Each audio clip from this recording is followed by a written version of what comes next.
So I just biked 62 miles today. It was the longest ride I have ever done.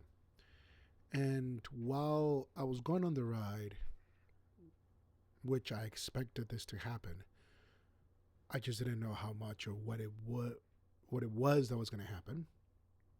A bunch of thoughts came into my head, and after I got home and showered and got ready, I wrote them all down and I want to go through them with you. The first thing is that 62 miles is by a good 22 miles or 20 miles at least the longest ride I've ever done. And if you are an avid cyclist, if you just cycle a lot, you may say 62 miles is pretty solid, but it's like nothing to brag about. If you're not a cyclist, you're like 62 miles. I can barely drive 10 miles. Which got me to thinking that life is all about perspective, right? It's about the way that you see it. To me, 62 miles was an amazing accomplishment. To somebody who has done or does 62 miles on the regular, is this might be something that, it's whatever. They can do that in their sleep. Or to somebody who's never cycled before, they might think that it's impossible. And I think that's very similar to what happens in life. Whether you're going through big issues, whether you're going through big transitions or big events are happening in your life, they're all about perspective. You can look at them, and say, this is impossible to do. You can look at them to say, I have done similar things before or harder things before, but not at this level of difficulty. I want to give it a try. Or you can just say things like, this doesn't even compare to the things that I've done in the past. So, again, everything you do in life is about perspective. But when you're doing something difficult or something that the average person does not normally do, you might want to make sure that you use the support system around you to be able to do things well, or at least the best way that you can do it. And some of us have better support systems than others, but we all have at least somewhat of a support system in our lives. And if we look around and we are able to identify who is in that support system, we want to make sure that we use the support system to the best of our abilities and the best way possible. For me, my biggest support system is my family, but more specifically, my wife and my three children. And I could not have done 62 miles today if it wasn't for their ability to allow me to do such a thing.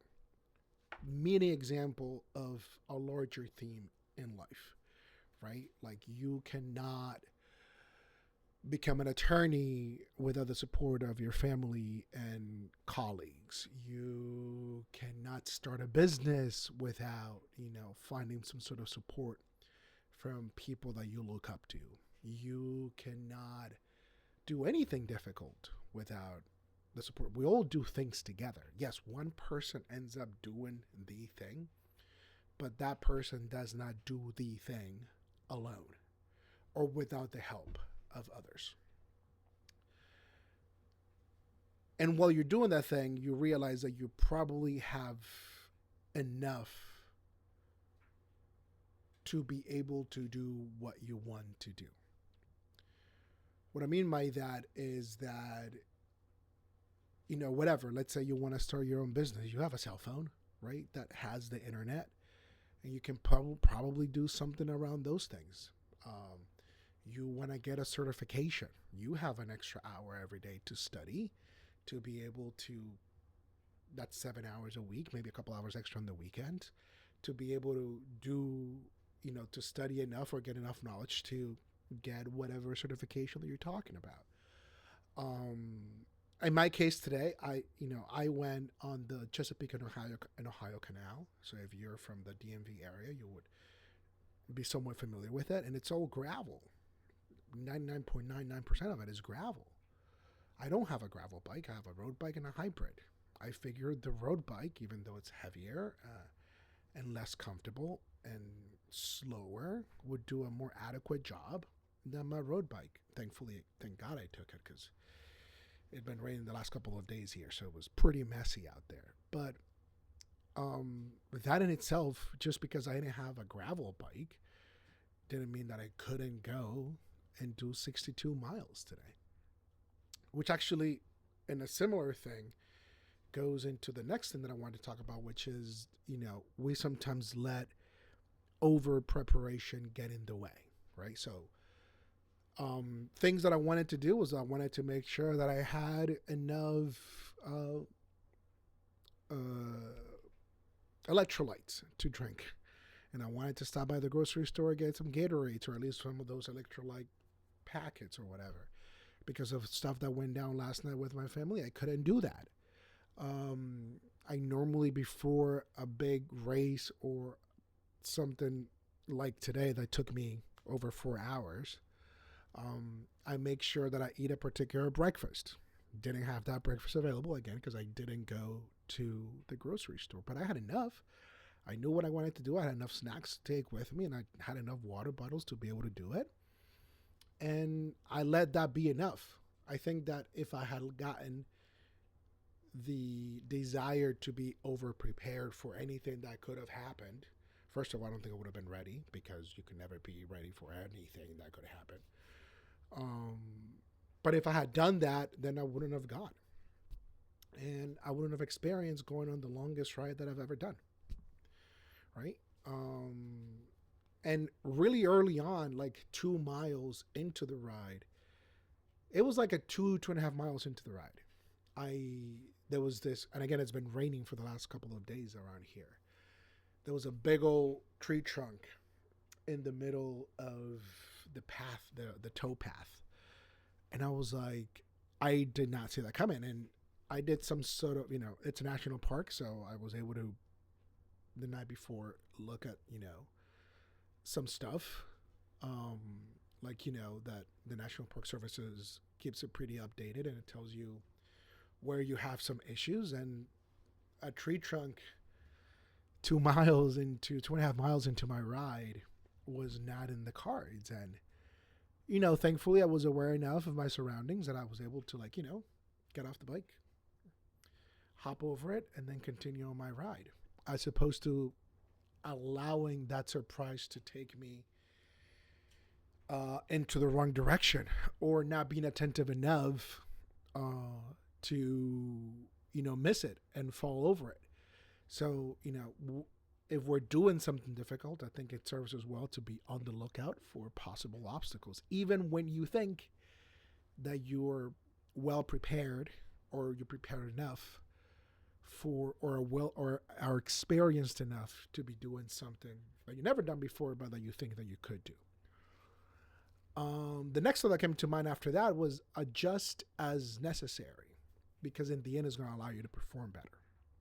So for me, it was probably about an hour and a half into the ride. I was already starting to get somewhat tired. And I remember I was like, I could take a break and go to the restroom or not. It's whether or not I find a restroom or a porta potty on the way. And about 5 minutes after I said that, I found a porta potty, and I was like, okay, let me get off and get into it. It was literally like a 90-second break, maybe 2 minutes if it was too long. And that in itself was like super helpful. Like, it allowed me to get out of the routine long enough and adjust to my surroundings well enough to be able to do the next 30 minutes, which was my original first stop point, 2 hours in, with no issues and no problem.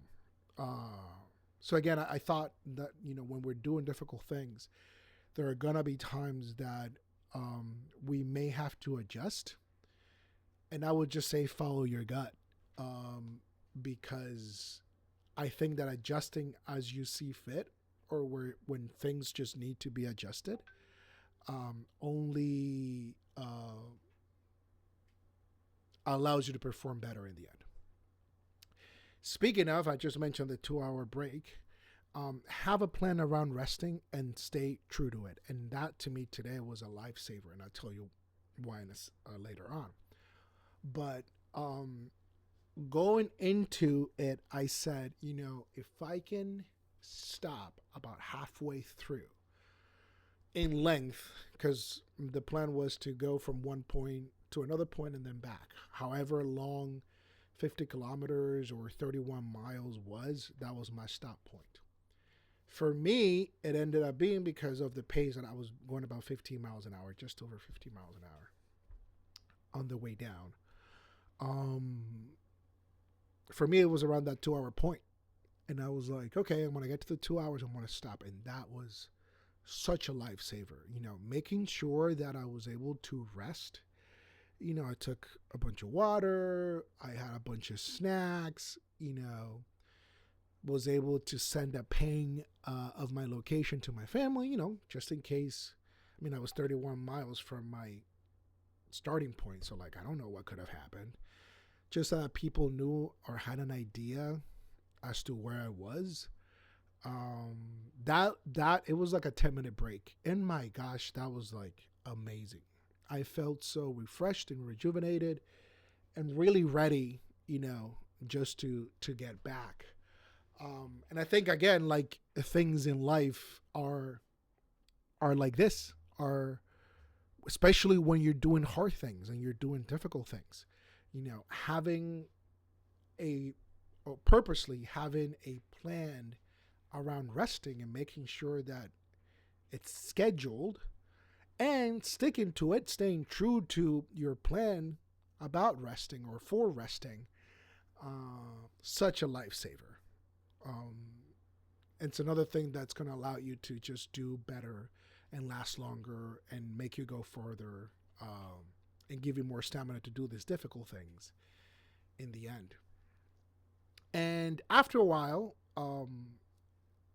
even with all this in mind, just know that the process will not be as much fun as you thought.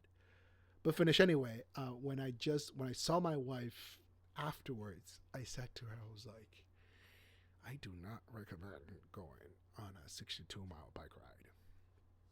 And if the original plan, by the way, was to go 100 miles.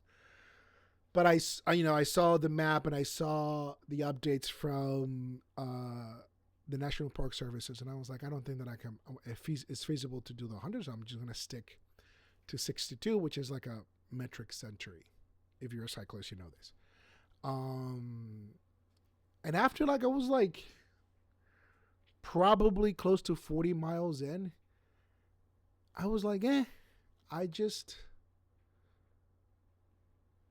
thought this is not as fun as I thought it was going to be. But I think that in life that happens. I don't know. I'm married and, marriage is a wonderful thing. But sometimes it's not as fun as you think it's going to be because it takes two people and, the intricacies of life and all this stuff. Raising kids is the same thing. Starting a business is the exact same thing, or getting more responsibility at work. All these things that are difficult that you do in life to progress, to do better, you think are going to be fun sometimes.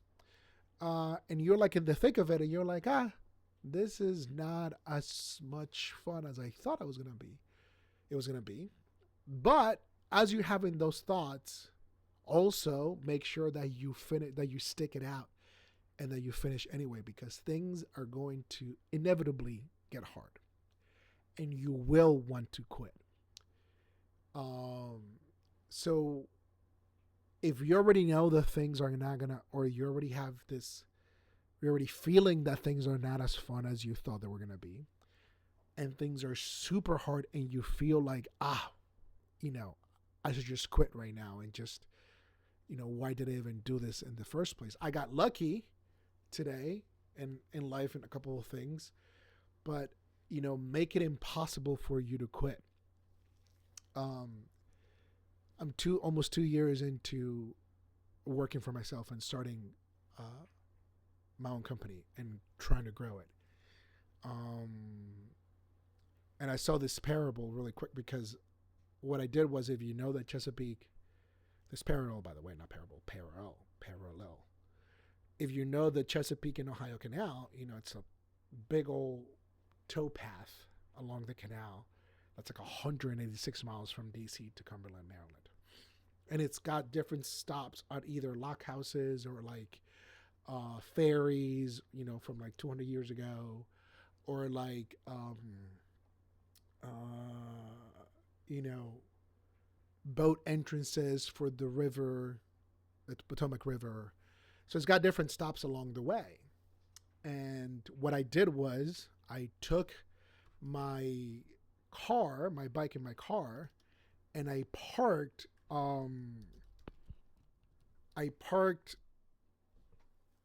where I was going to park. In my case, this was Point of Rocks, Maryland, you know, in between, well, the whole thing is between Maryland and Virginia.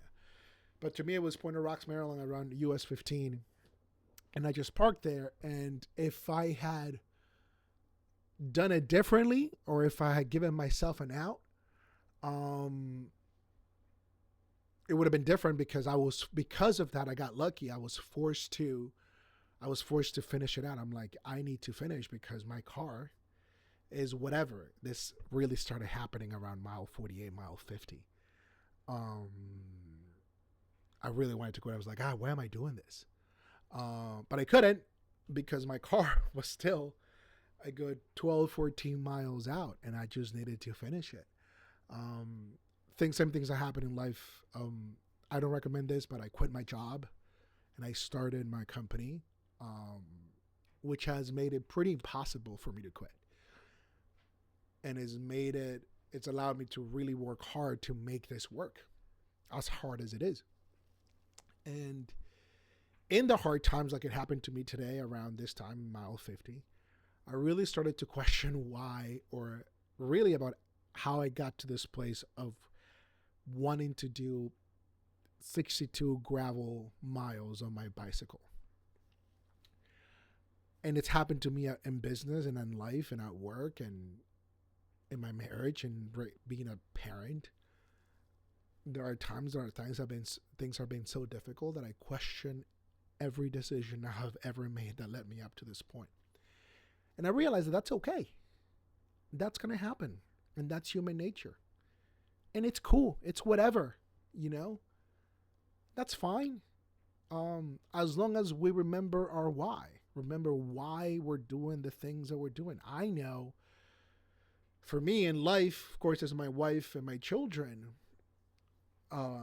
my big motivating why, and I'm a Christian and a Catholic, and I know the Lord has put these things in my heart to be able to do. So this is another reason why I do things.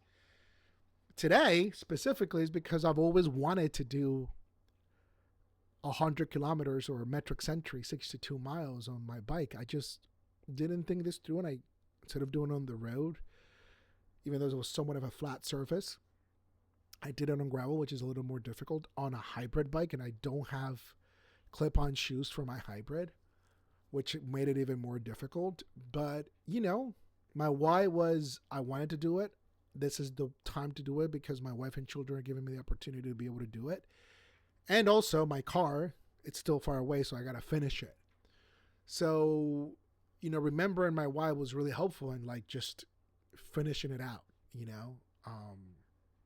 I just got to work it through and not quit. And what was really interesting was that it took me a little bit longer than I expected. So originally I thought I was going to go slower, but about really half hour in, 45 minutes in, I was like, oh, I can do this thing. I was thinking it's going to be like 5 or 6 hours because I was like, what's the worst case scenario?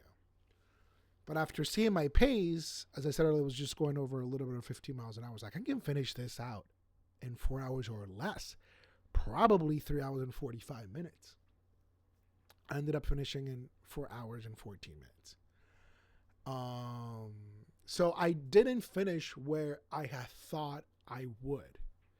But I realized that I finished a lot quicker and a lot sooner than I would have had I not just done it and had I just said, oh, maybe I shouldn't do it, or maybe I can do it, or maybe it's not the right time to do it, or maybe I should wait until I get a gravel bike, or maybe I should have had a better breakfast before, or maybe I should have better snacks, or 14 bottles of Gatorade, whatever the case might be.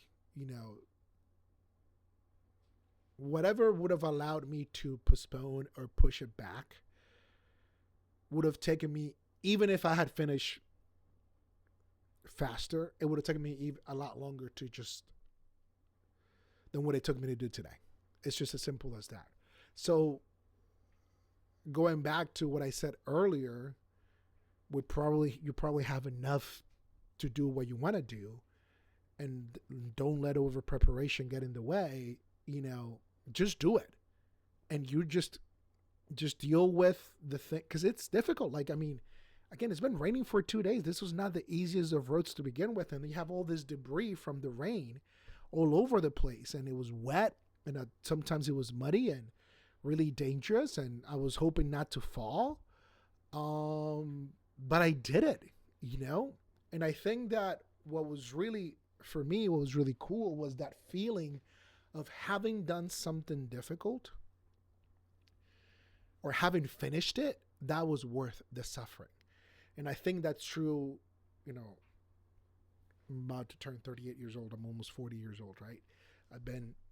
I'm not super old, but I've been around long enough to understand some things in life. And I know that finishing difficult things, hard things, that feeling that you get when you said, man, I freaking did that, it's worth all the pain and all the suffering. And it allowed me to think, you know what? These things that I'm doing in my life that are difficult, raising children, being married, staying committed to my work, making sure that I do everything in my power to be able to grow this business or have this business work, is difficult. But at the end of the day, it's definitely worth the suffering. Doing 62 miles on a super heavy bike, was hard. On a gravel road, that was not the best. But after I did it, even though I had no feelings in my legs, I was like, heck yeah, I did that. And that alone was worth the suffering, at least for me. And I remember thinking, this is the hardest thing I've ever done in my life. And it suddenly hit me as I was really almost there, maybe with like a couple miles to go. I was like, this only feels like it's the hardest thing I have ever done because it is the first time I've ever done it, right? As I mentioned earlier, avid cyclists do 60 miles in their sleep. It's nothing. But because this is the first time that I've ever done it, I just felt, my gosh, this is so difficult. And let's put some medals right here of a bunch of races that I've done the last few years. And I like to do stuff. And none of these compared to, maybe in my head, to being 4 hours and 14 minutes on a bike. That was difficult. And it was the hardest thing ever. And then I was like, you know what? It's done. I'm over it. What's the next hardest thing to do? And I know that will come up on the horizon soon enough. Again, it's only the hardest thing ever because you've never done it. Like once you do it again, I'm like, I've done it. It's difficult, but I can do it again. If and when I ever do 100 miles on my bike, I'd be like, that was the hardest thing ever because it's the first time I ever done it. So having that in mind really allows you to be like, you know what? I can do difficult things. Whatever it is that it's in front of you that you feel it's super difficult, or like you've been wanting to do them and wanting to try, my advice is do it. Try it. You know, you probably have enough to do it. You have a support system around you. Not doing something, it's definitely worse than doing something difficult. Because I'm telling you, at the end of the day, it's worth it. Anyhow, this was a lot longer than I expected it to be. I wanted this to be 10 minutes. It was 25 minutes and 30 seconds and counting. So if you stuck around for this long, thank you. You are awesome. And making this video was a lot more important to me than it probably was for you watching it. But if you stuck around this long, thank you so much. Follow me, whether this on my personal page or whether you see this on my business page, MRP Donor Dev, on I think the majority of social media handles. That's the one. Thank you for being you. Thank you for doing what you do. And difficult things are worth doing. Take care.